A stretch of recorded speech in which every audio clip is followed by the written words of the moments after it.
Moi, je suis effaré que la France insoumise et que M. Mélenchon n'ait pas tout de suite dit, parce que ça peut arriver, des brebis galeuses, comme on dit, personne ne peut contrôler l'intégralité des personnes qui sont dans un parti politique, c'est entendu.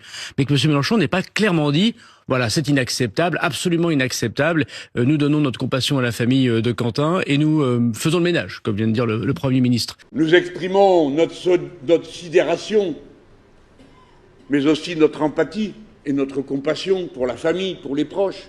Enfin, nous ne sommes pas devenus si fous pour considérer que ceux qui souffrent, du moment qu'ils n'ont pas nos idées, ne nous intéressent pas. Nous savons ce qu'est la douleur d'un parent qui perd un enfant, et nous y compatissons, quelle que soit l'opinion de ce parent et quelle que soit l'opinion de cet enfant.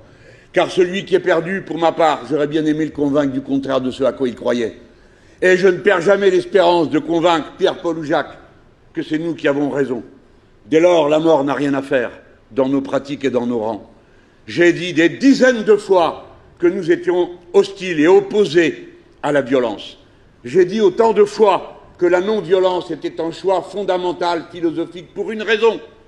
C'est que la violence rabougrit nos mouvements. C'est-à-dire que quand la violence est là, alors la peur contamine, gagne.